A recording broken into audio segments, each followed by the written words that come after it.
Welcome, dear friends, to this live stream for Empty Cloud Monastery, New Jersey. Welcome to those who are tuning in live and also to those of you who tune in later on.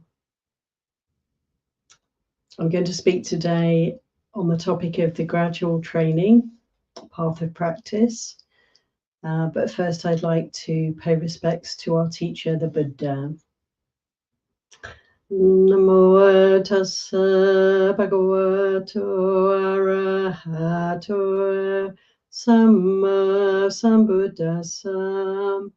Namo tassa bhagavato arahato samma sambuddhassa. Namo tassa bhagavato arahato samma sambuddhassa. Buddham dhammam sangham namasami. So this topic of the gradual path is a topic that was raised in a number of suttas by various lay friends, lay disciples of the Buddha. And there's one particular sutta which I put into the chat for us, couple of suttas that you can reference for this topic, both from Majjhima Nikaya.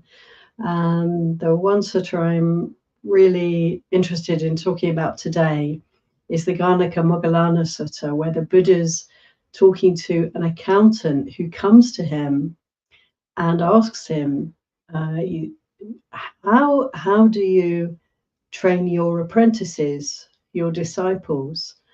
And of course, Ganaka Moggallana, as an accountant, has many trainees, and he had a sense of how, there was a gradual process for them to learn how to be accountants. And in the same way with many other trades, many other skills. And so he's asking the Buddha in this sutta, so is this how you train your disciples? And if so, how do they come into this training? What are the steps that they have to make and achieve? And is there a gradual process in the training in this path to liberation? And the Buddha says, yes, absolutely there is. to go Ganaka Moggallana, the accountant, and then he lays out the path of practice. So I think, friends, we can be very grateful to Ganaka Moggallana for having asked this question. And actually in other suttas it comes in. The other sutta that I popped into the chat for you to look at is Majjhima 53, called Seika Sutta, where the Buddha and many of the disciples are invited to open a hall in his ancestral lands, the Sakyan people at Kapilawatu, build a new meeting place, and they invite the Buddha and the disciples to come and bless the place before it starts to be used, to sort of open this hall. And they come along, and the Buddha is probably quite elderly at this time, and he has a lie down. He had a bad back, and he has a lie down and asks Sananda on this occasion to speak on the gradual path of practice, the gradual training. And the two suttas are very similar, but there are some interesting differences as well. So in Seika Sutta, Majjhima 53, Ananda is giving this teaching on the gradual path. But in Ganaka Moggallana Sutta, Majjhima 107, it's the Buddha himself who is sharing with this accountant how he gradually trains his disciples. And the Buddha compares the training for us all to like taming a wild animal. And I'm sure that we can relate to this. He compares it to taming a noble horse, thoroughbred horse, and how, to tame an animal like that, there has to be a very gradual process of introducing the bit and the bridle and the saddle and so forth, and dealing with the resistance that the creature will have to these impositions on its freedom. And yet, slowly but surely, the stallion, the young horse, can be trained. And we human beings are, potentially pretty wild, aren't we? And we can certainly recognize when we try to meditate what a wild mind we have. But not only the wild mind that needs taming through meditation practice, but also the wildness inherent, I would say, in our animal nature, our mammalian animal nature. These bodies are animal bodies. And so we have all the instincts and the drives, hungers, appetites, fears, survival strategies of the animal kingdom to deal with. And so, quite naturally, then, the Buddha, when he starts to tell Ganaka Moggallana about this gradual training that we're all involved in, if we're following the Buddha's teachings, he starts off with, yes, the first thing I encourage my disciples to do is to look at sila, to look at their behavior, to check and curb and guard themselves through virtue. And so, of course, as we all know, the beginning of the path and the beginning of the training for us as followers of the Buddha is to keep the precepts.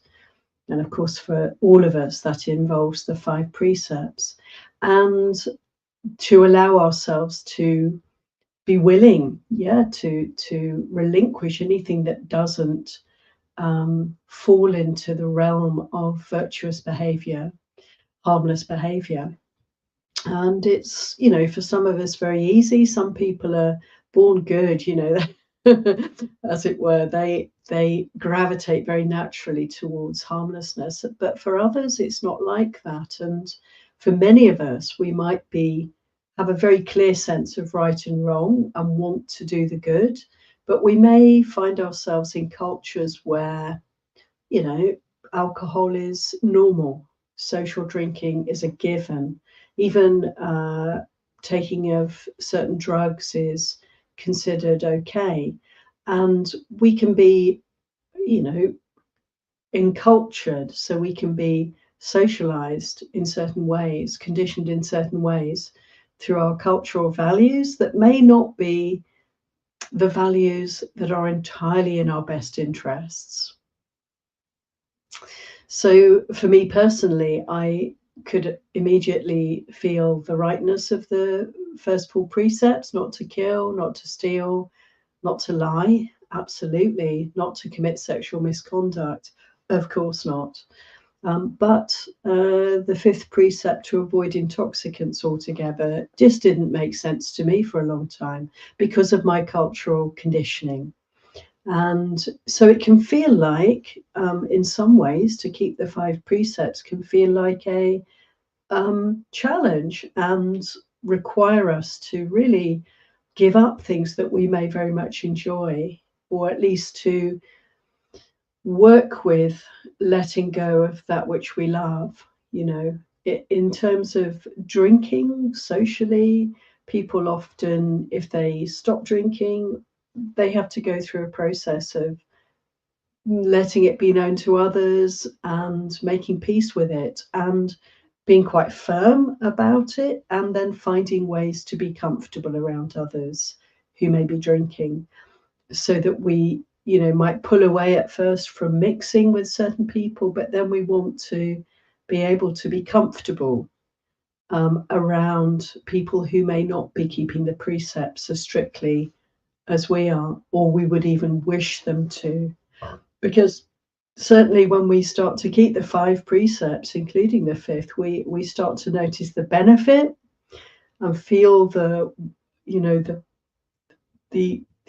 how to say, rightness of following a sober, virtuous path through life.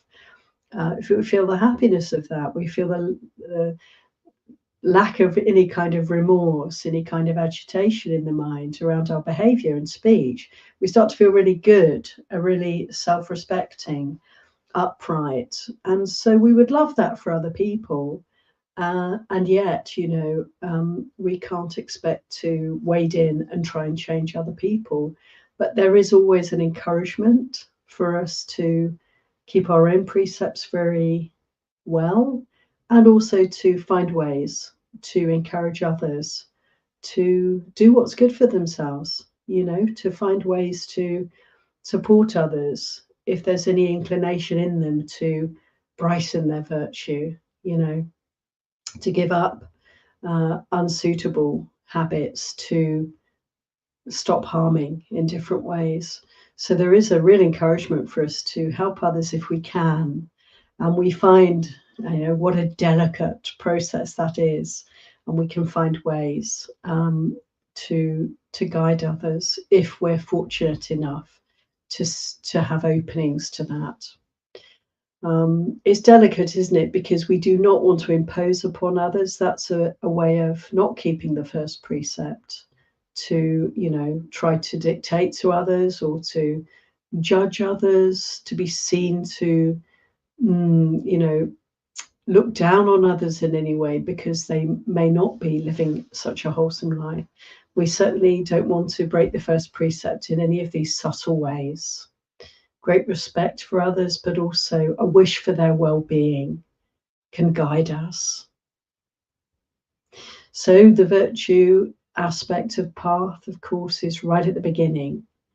And we can notice in the gradual path teachings of the Buddha that there is a sense of a process here where this we start with.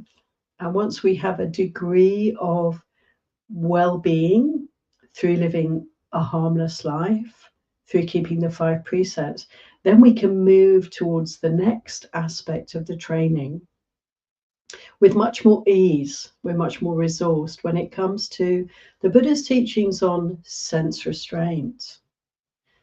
So we can start to appreciate how valuable it is to have a simple life when we feel peaceful in ourselves, because we're living in a good way, in a harmless way. We can start to appreciate the flavor, the taste of peace. And we can recognize that there's a lot of perhaps stress or frenetic energy in the field. There's a lot of momentum in the world. People are running, people are tired, people are pushed. There's a lot of speed and agitation in the world around us. We may start to feel this way. We may notice as we really develop our meditation practice that there's a call for us to simplify. And this often involves, doesn't it, a degree of renunciation. So on this gradual path of training, the Buddha said the next thing is to encourage my disciples to develop sense restraint, to be not as interested in taking in more sights, sounds, smells, tastes, touches, thoughts, concepts. You could say movies, music, art, conversation, all the ways in which we keep ourselves occupied, to be interested in less of that and more time to be still, to be reflecting on life, to be able to meditate, to be able to experience more peace here. So these teachings on sense restraint are something that for most of us, it will be very obvious that we want to have a less cluttered existence. We don't want to be stressed. We don't want to be on the rat race. We don't want to be compelled to do this, that, and the other. We want to be able to look at our lives and slow it down a bit so that we can experience our lives more fully. And so the Buddha's teaching here is an encouragement, not just at the beginning of the path, of course. All of these aspects of the gradual training are to be applied, are relevant, throughout the path of practice from beginning to end. But the Buddha encouraged this guarding of the sense doors. So to be aware of what we're taking in, to be able to perceive what's happening. We can actually be bombarded by so much activity and input, so much around us. And I immediately, of course, as probably most of you do, I just think of the social media. I think of the technologies we have, of how incredibly connected we are nowadays, of how much we can see of the world around us. And it's in many ways a great thing, but it's also difficult for a lot of us, isn't it, to be able to kind of gauge how much to engage with all of this and how much to step back from it. And so a lot of people have this relationship with their devices, don't we? Of maybe I need to limit the amount of time that I spend taking in all these fascinating and amazing and interesting aspects of the world around me. And so helpful for us to be guarding the sense doors mindfully, to be gauging. If I wake up at night and I put my phone on and I start looking at my social media, is that going to be helpful? Is that going to be peaceful? Is that going to conduce to rest and recuperation through the night? Is that going to enable me to wake up early and meditate in the morning peacefully, and so on? So we can really, be very attentive to this instruction from the Buddha, to be aware of what's coming in through the sense doors, and to notice how helpful it is to have a little bit less.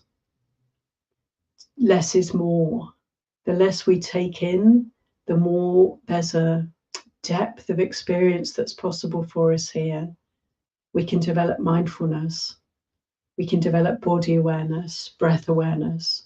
Very difficult for us to meditate when we're surrounded by information, noise, input. And I'm talking about the rest of our day, in order to have a life that enables meditation, stillness, development.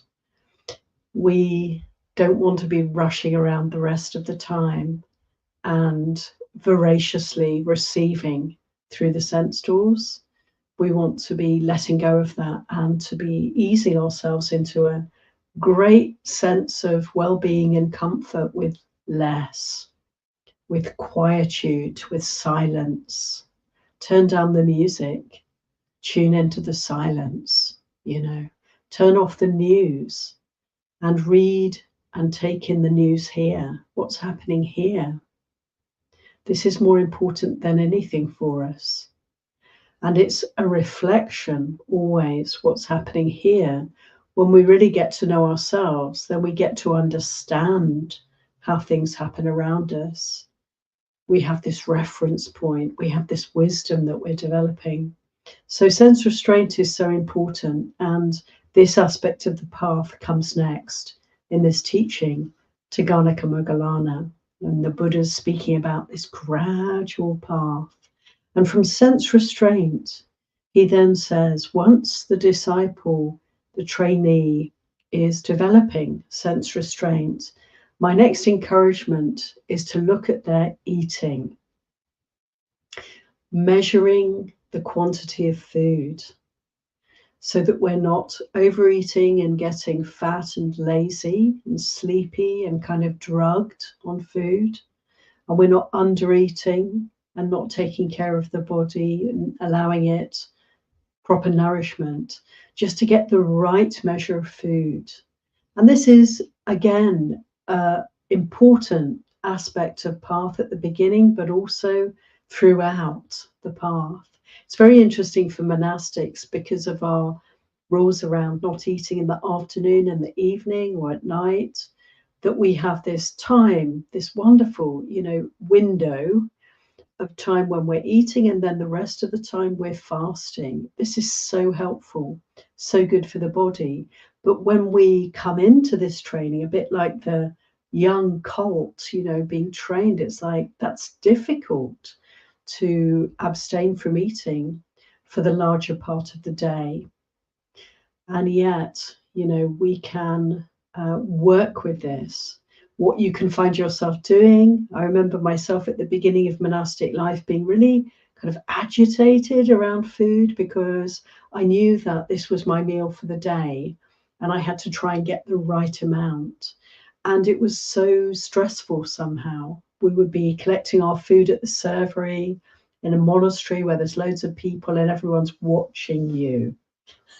Or at least it felt that way. It probably wasn't the case at all. People are extremely sensitive and gracious and would be looking away, no doubt. But I felt watched, and others, my companions in the holy life, had similar challenges. So you feel very self-conscious about how much you're taking, and you're also then trying to focus on getting it right.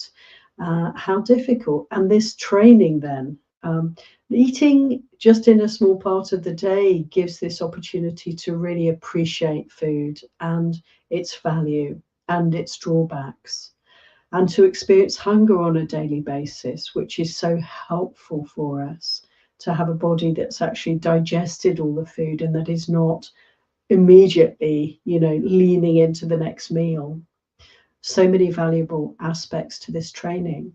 So in this case, for monastics, there can be a kind of heightened awareness, if you like. And for all of you who've been on retreats, there's a kind of heightened awareness around eating when you're only allowed so much in a certain time, or rather, you're allowed whatever you want in a certain time. And then you have to try to get the right measure. And a lot of monastics will overeat initially because there's a fear of not getting enough.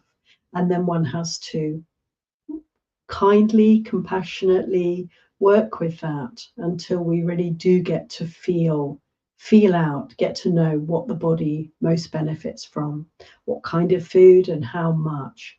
So for all of us, friends, in our everyday life, however many meals we find helpful for the body, to be able to really consider food, nutrition, what's good for the body, how to keep the body healthy, how to, as we say from the teaching of the Buddha around eating, how to have enough to allay the unpleasant feeling of hunger, but without creating any new feelings of satiety, of fullness, of if we overeat, that feeling of heaviness and sleepiness that can come, to avoid any other unpleasant feelings arising as a result of our eating, simply to satisfy hunger and to nourish the body, to fuel it so that we have what we need to keep going healthily. So this part of the training for all of us, how important. And then the Buddha goes on to say the next aspect that I would train my disciples to consider is wakefulness. To get the right amount of sleep, not too much, not too little. Again, this is such a valuable aspect of our lives to bring in mindfulness and consider, how is it? Do I need to lie in every day and get as much sleep as I want? Or is it actually more valuable to notice just how many hours suit this body and mind, and to get up maybe a little bit earlier and have some more time for meditation? What is a good time for me to go to sleep?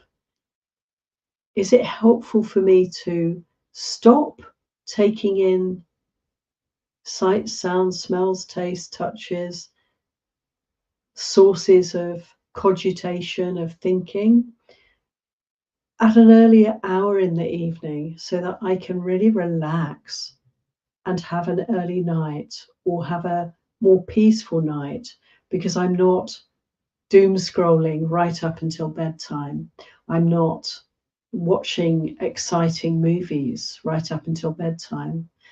Can I unwind gradually? Can I give myself that opportunity? Can I meditate in the evening before bed so that I can allow the mind the most peaceful possibility for rest and recuperation?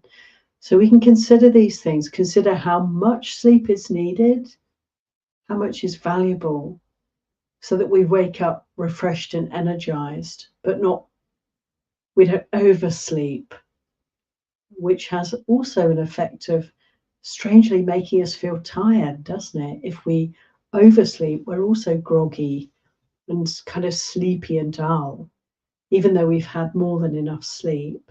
So to get just the right amount of sleep, that the body is energized and refreshed, and also how we get into the sleep mode and emerge from the sleep mode. The best way of doing that, of course, is to meditate before going to sleep and to meditate on waking up. How wonderful. And I like to personally, getting into bed, lying down, meditate, and waking up immediately, come to the body, come to the breath, let go of the sense of self, even as it starts to arise at the beginning of the day. Be aware of that and letting go, letting things be. And then to formally meditate before going to bed at night and getting up in the morning. How wonderful. This is just the best possible way to help ourselves to move into the day in a good way. And then at the end of the day, of course, to kind of do a debrief, put the day to rest peacefully, enter into the unconsciousness of sleep. So these aspects of the gradual training, these are the foundations for us, for our path of practice. And coming on further in this sutta, the Buddha then recommends sati sampajanya, and he explains to Ganaka Moggallana what this is. Mindfulness and situational awareness is one translation, Bhante Sujato's translation of sati sampajanya. Bhikkhu Bodhi translates this as mindfulness and clear comprehension. For me, the sense I have is it's mindfulness, awareness with a sprinkling of wisdom, with an understanding of what this mindfulness is for, what are the benefits of this mindfulness, applying it to our every situation. Can we do this? So now the training becomes more all-encompassing, to be giving priority to awareness in every situation.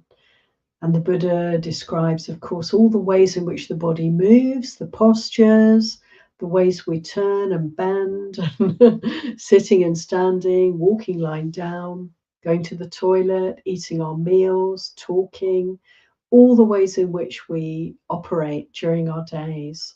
Can we bring in sati sampajanya? And so now this becomes something like a challenge, perhaps, for most of us. If we're not already challenged by these guidance points, wakefulness, eating the right measure of food, restraining the senses or guarding the sense doors, keeping the precepts, then surely this is a great exhortation for us to always have an opportunity to sharpen up our practice. Can I be mindful? Can I be aware in every situation? Can I be mindful? Can I be observing? Can I be learning the Dhamma from this situation when I'm in conversation, when I'm reading a book, when I'm on the phone? Can I maintain as a priority, as my most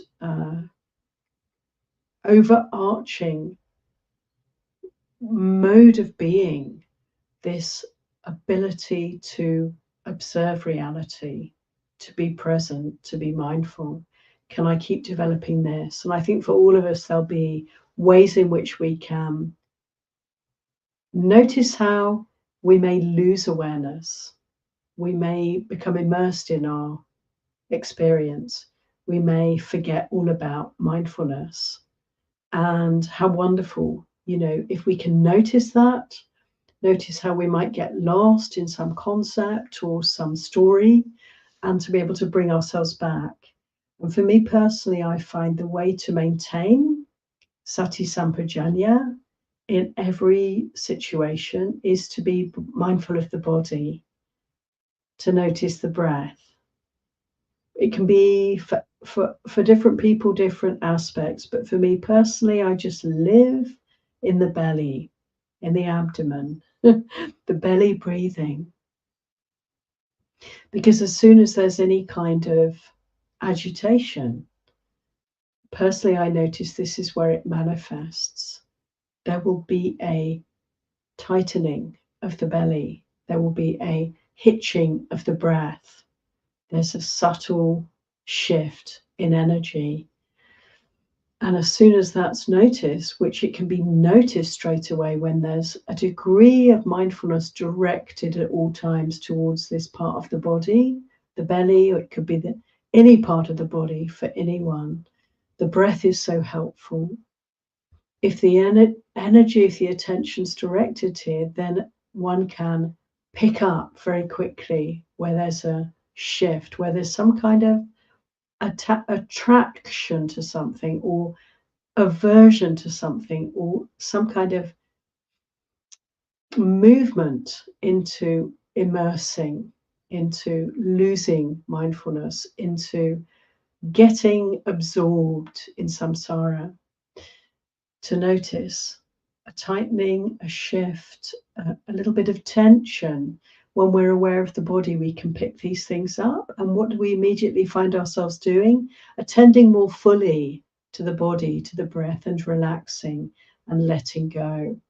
Noticing there's some kind of reactivity emerging here, and then letting go. So as we develop this situational awareness, sati sampajanya, this degree of mindfulness, we can maintain our coolness, our poise, our centeredness. We can maintain the Dhamma eye that sees the Dhamma, that's learning from the Dhamma, that is letting go of samsara, that's letting go of suffering, that's opening to peace, to well-being, to Nibbana. We can maintain this inclination toward Nibbana at all times. So this beautiful instruction, sati sampajanya, we see it all over the teachings of the Buddha, the suttas. Satipatthana Sutta goes into great detail about how to develop situational awareness in all its aspects. And here in this gradual training, the Buddha brings this in. So to develop sati sampajanya is the next step in the gradual training. And then the Buddha encourages us to develop our meditation practice.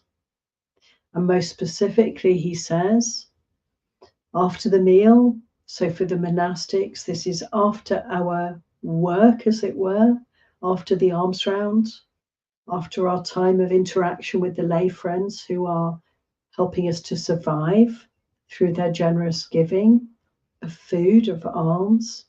After this, after you've had your daily meal, for all of us, after our daily work is done, whatever it is, however long it takes, whatever it entails, there must be this time when the work is done.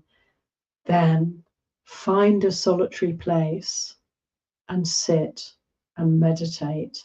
This is the next instruction of the Buddha. And of course, traditionally for monastics, this is what we spend our afternoons doing.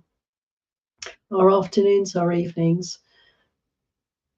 Many of us have other work to do, but this time, this encouragement to make time for practice is the important point here, and that we allow ourselves some time to meditate.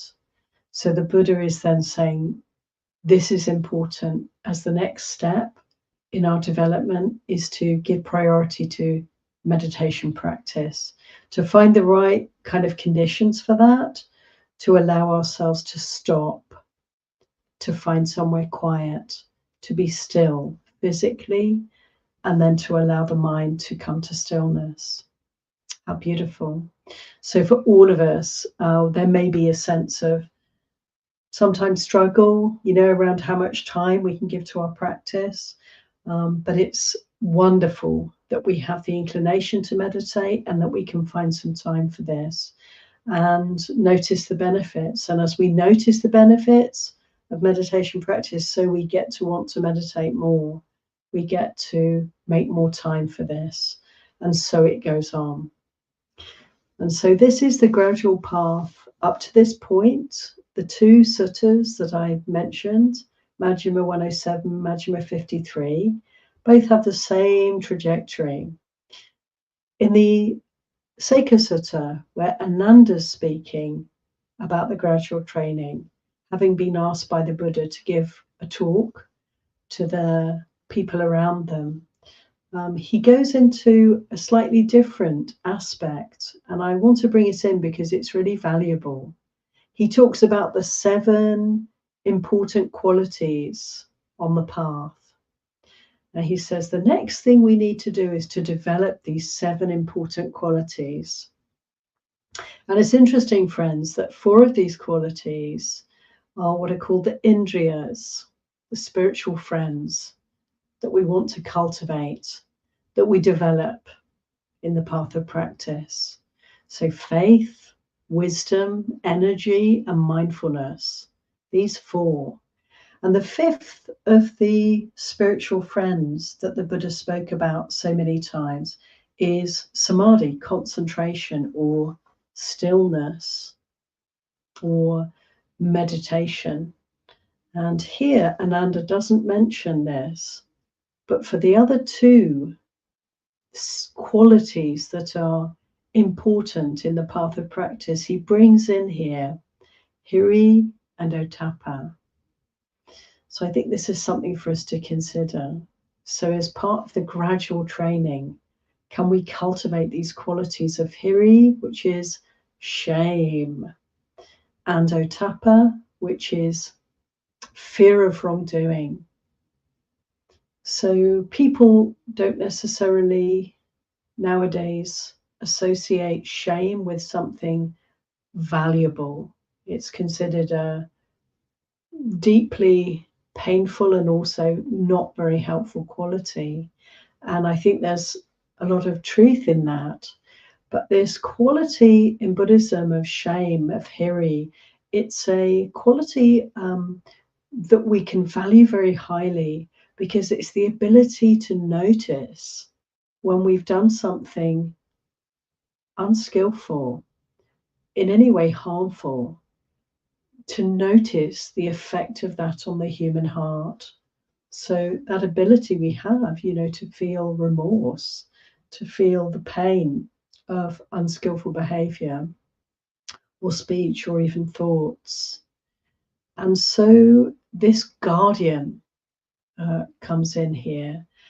Also ottappa, the fear of wrongdoing, a guardian preventing us from getting into situations where we might say or do something harmful, unskillful, and have to bear the consequences of that.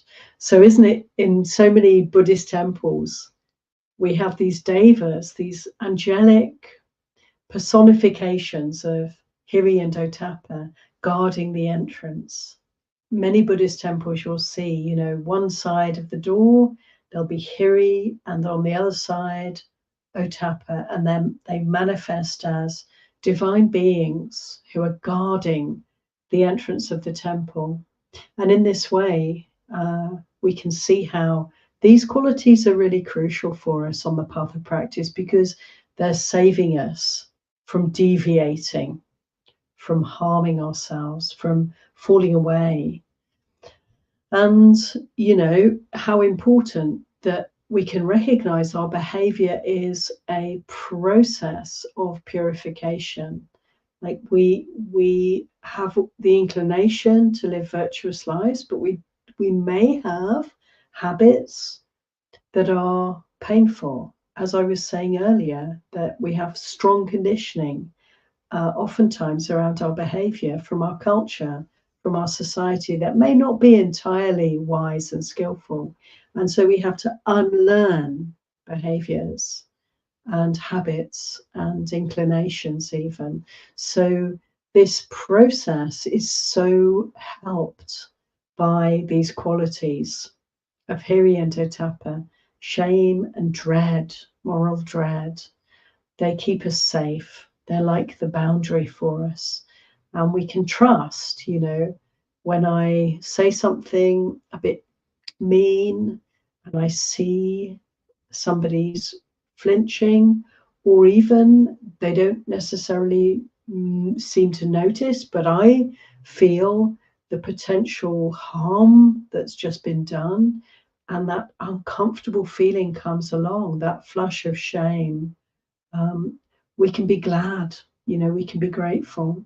And certainly we don't want to make too much of that. We don't want to get caught up in berating ourselves, um, guilt tripping ourselves. How unvaluable is that? But rather to take the lesson.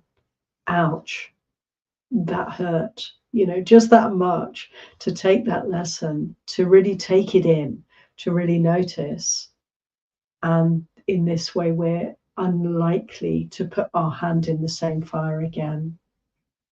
So these qualities Ananda brings in when he speaks about the path of training, the gradual path of practice. Let's remember hiri and otapa, and let them guard us from harm. And then coming back to Kanaka Moggallana and the Buddha's conversation with this accountant, where he's outlining the gradual path, he then goes on to speak about the hindrances. So through our meditation, we may start to notice that unfortunate qualities we weren't even aware of before can become an obstacle for us. It's very fortunate to get to the point where we're investigating the mind and heart in this way, isn't it, friends? So we can really start to dive deeply into the kind of dark corners of the mind and begin to root out causes of great suffering that we may not actually have been aware of, that may, if left unchecked, unseen, eventually cause us a lot of difficulty. So we start to root out the causes of unfortunate karma in the future.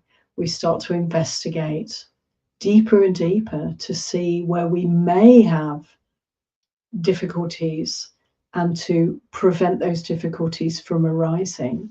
How wonderful. So for a lot of people, when they start meditating, they can feel that they're actually virtuous, living well, moderate in eating, wakeful, and devoted to the Buddha's teachings and to practicing well, and be absolutely shocked and horrified to discover in the course of the practice that there's so much negativity in the heart, or anger, or fear, or sexual desire, wave after wave arising. It can be quite shocking when we actually have the opportunity. We've made enough progress to be able to stop and investigate here. It can be quite shocking to discover. When I was a layperson, I felt very contented. I was quite placid, even-tempered. I thought I was quite a nice person. And then I ordained and became a monastic. and lived in a community of like-minded people, but people who were very diverse and different from myself. And then I started to realize there's actually quite a lot of negativity here. There's actually quite a lot of anger. And in fact, I boiled and bubbled with irritability and anger then for a long time, and was having to, in a way, own that, acknowledge that, work with that, release that. So we can find that there are layers and layers and layers of painful sources of suffering within us. And so we get to work with the hindrances. This is something to really feel glad about, isn't it, friends? And to be grateful for, that we have a chance to unearth, to reveal, deeper layers of the heart and mind where there may be hindrances.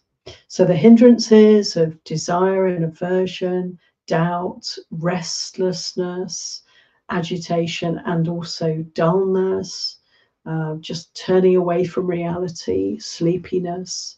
All of these qualities we will eventually have to face, or we'll find ourselves facing continually in all sorts of combinations when we're developing our meditation practice. And so the Buddha's gradual path comes to this point where we are encouraged to really work with these hindrances, to be patient, to endure, to be willing to be present for all the defilements as they arise in our practice, and to let them go, and to let them go, which happens naturally when we're willing to be present. And so the Buddha then gives this encouragement that through our meditation practice, this wearing away of the hindrances is the next aspect of path. And when the hindrances wear away, even to a degree, we may get to experience some peace, some stillness, some rest, and freedom from agitation. And this is where the Buddha then comes in to describe the jhanas. The first 4 jhanas, letting go of the hindrances, resulting in a mind that is peaceful enough that we can begin to enjoy great bliss, great peace, great equanimity, and resting in that stillness. And this aspect the Buddha describes as a path aspect that leads to the ability to reflect even more deeply, to investigate even more deeply the Dharma here, this heart and mind. And so this process of purification unfolds for us as we incline more and more towards coolness, peace, Nibbana. How beautiful, how beautiful. And Moggallana, Ganaka Moggallana, the accountant, is very impressed with this teaching. And he says, wow, that's incredible. You've got the entire path of practice for your disciples. They must all incline and attain liberation. Why is it that perhaps some manifest this? There are those who appear to be very well developed spiritually, at peace, and there are others who don't seem to be manifesting in that way. So some of us can take up this training and we get it and we can make progress on the path. Some of us struggle, and I would say actually most of us find that it's a little bit tortuous at times. It's not necessarily a straight line. It's not necessarily always clear and easeful for us. We can struggle with the defilements. We can struggle with sense restraint. We can overeat. We can oversleep. We can be really kind of addicted to entertainments of various kinds. It can be hard work for us. Why is that? And the Buddha said, you know, it's as if you give somebody the map, the route to get from A to B, from samsara to Nibbana.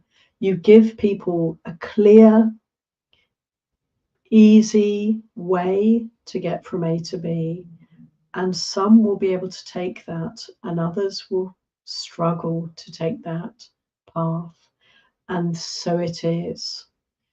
And so, you know, we can appreciate that we all come from different places, and we all have areas where we may find it difficult to follow these simple guidelines from the Buddha that seem so doable.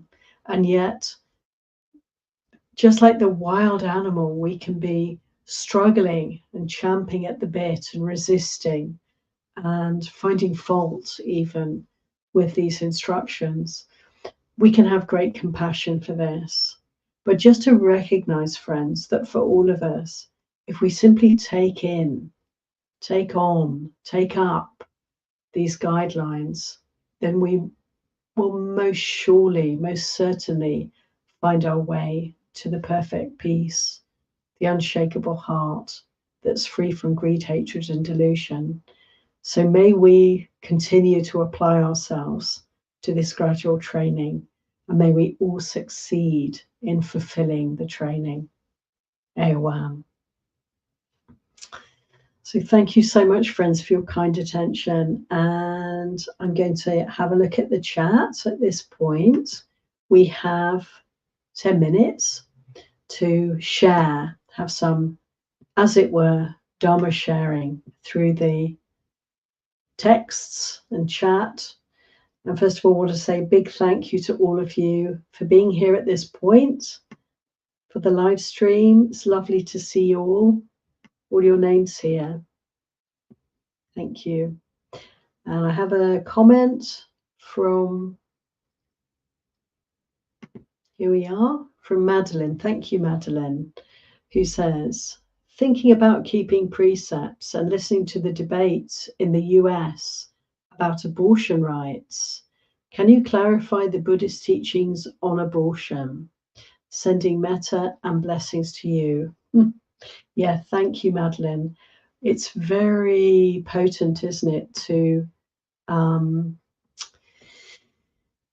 just to really consider what's happening over in the States in relation to this issue, and to consider from the perspective of the precepts and the Buddha's teachings how we can relate to this ability that we have as human beings at this time to end the life of an embryo, a fetus, a growing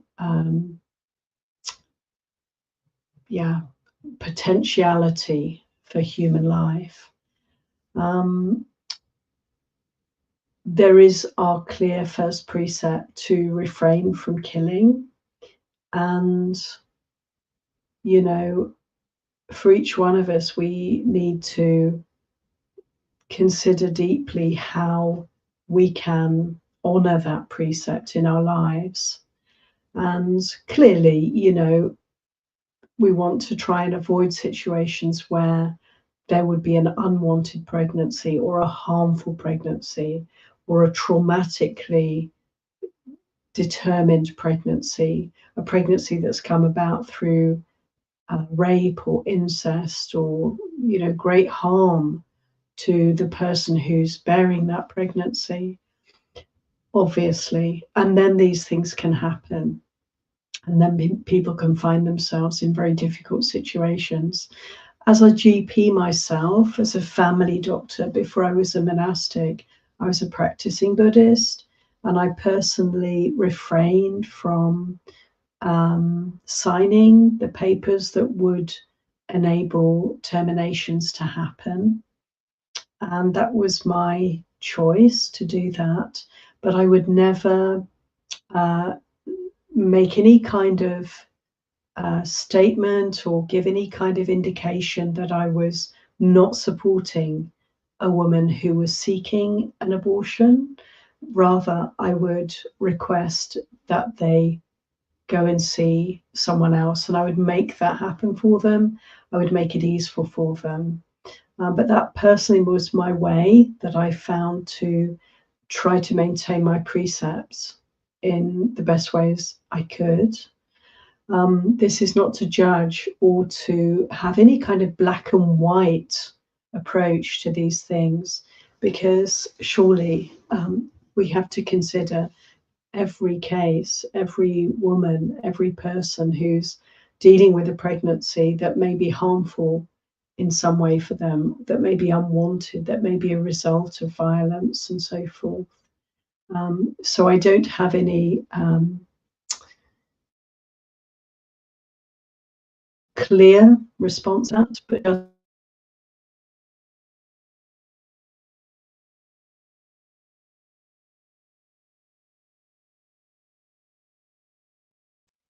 but that is not in our best interests, and also great compassion for the plight of others, all the difficult situations people find themselves in.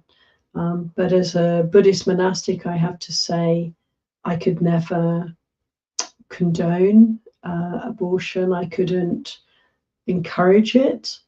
I can only have compassion for others and trust that people will do their best in any given situation. So great compassion, great kindness, and always, if asked, the encouragement to really consider these precepts as our guidelines for life and our safety, our protection. Thank you for that, Madeline. And yeah, I hope that's a satisfactory response for you.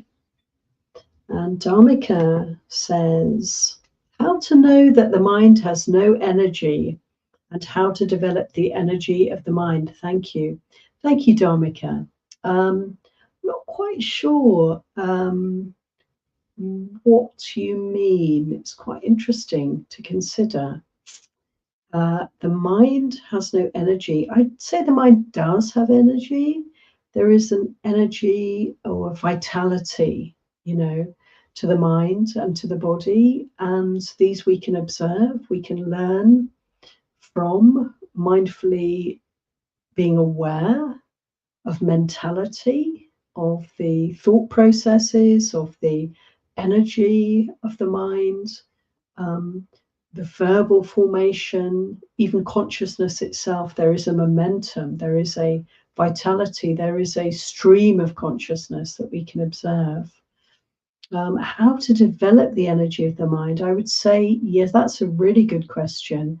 How to develop the energy of the mind would be for me to let go, to keep letting go of all the manifestations of mind, So the sense of mentality that we can have purely and simply, the thought processes, consciousness, to be able to let go. And what I mean by that, really, friends, is to let go of any kind of holding to these things, any kind of identification or leaning into or immersion in, but rather to allow the stream of mentality to flow and to be able to observe it with a very, one could say, hands-off approach.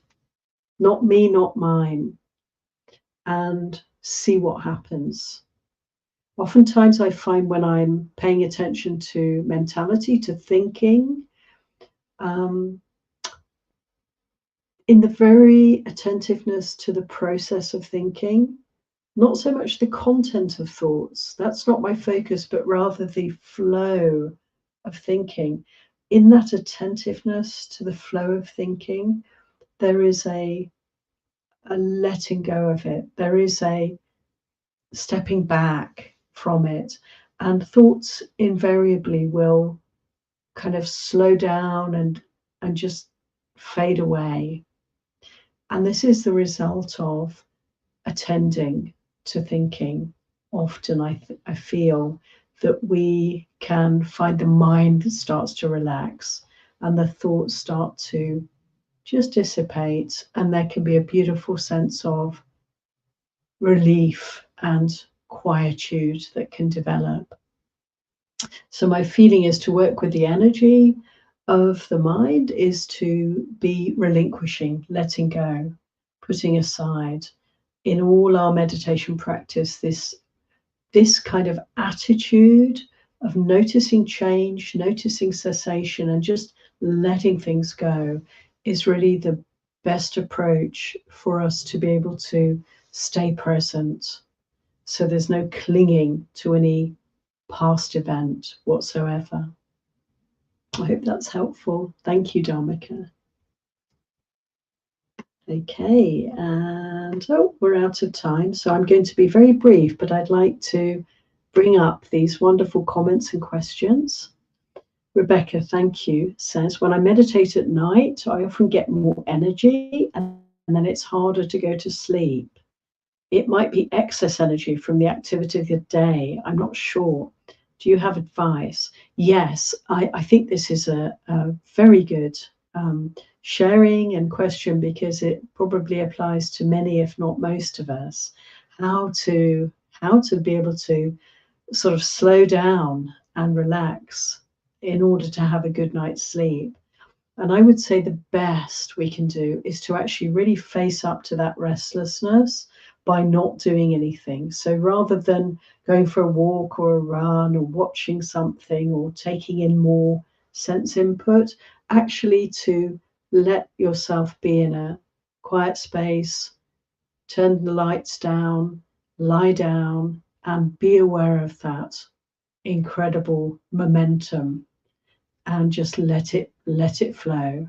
So to apply mindfulness here, the best remedy for restlessness, according to the Buddha, is to concentrate, is to focus the attention. So to actually bring the attention inward. And for a while, it can be a rocky ride, quite uncomfortable. Very difficult to stay still and to not be doing anything and to have this mind maybe that's racing. But if we can come back to the body, come back to the breath, and really focus, really bring the energy to the fore, to one pointedness, if you like, just observe the breath, body breathing.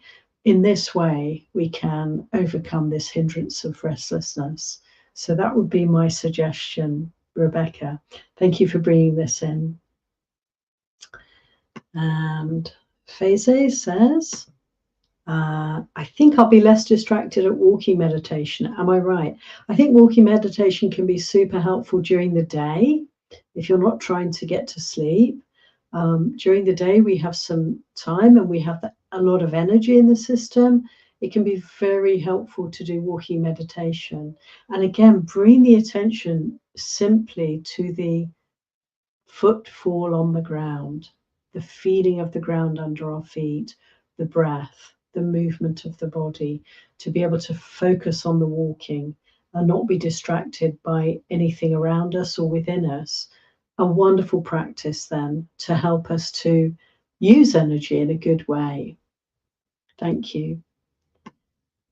And final point. Thank you so much, Anna Maria, who says, I respectfully disagree with shaming ourselves when we make a mistake. There must be a better word to describe the feeling we get in those situations. Yes, thank you, Anna Maria.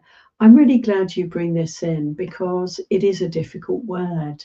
I take in that there's a lot of people talking today about the harmful aspects of shame, the really damaging aspect of shame that kind of becomes embodied for people, where we can be really closed down and self-hating, self-judging, self-blaming.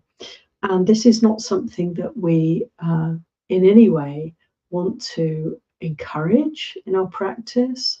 So shame is a difficult word because it has these connotations of psychological harm. Hiri is the recognition of unskillfulness, of wrongdoing, that we can be glad for. We could call it conscience, Maybe that sits better for people. I think it sits a little better for me. Conscience. Shame has a more, there's an aspect of it that I find useful, which is the sense of the embodied feeling. So shame for me is like a heat and a physical sense of uh, deep discomfort in a moment. And so conscience has a little bit more of a heady sense to it.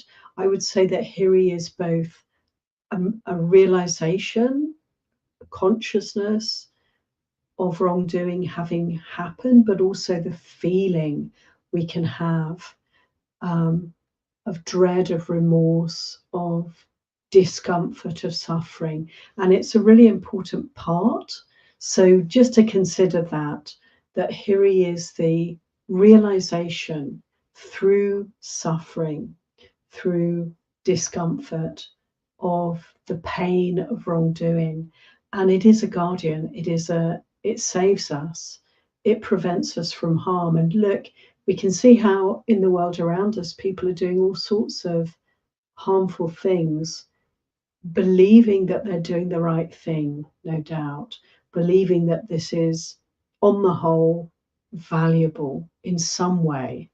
When we have wars, when we have genocide happening, when we have hatred between peoples, that goes back in time and has so strong a hold on the human hearts of those involved. It's really painful to see how people are not guided by Hiri and Otapa, but rather by the mores, the belief systems, the ancestral pain and suffering.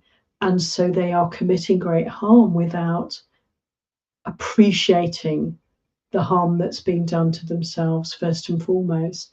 So I think Hiri and Otapa for me are embodied.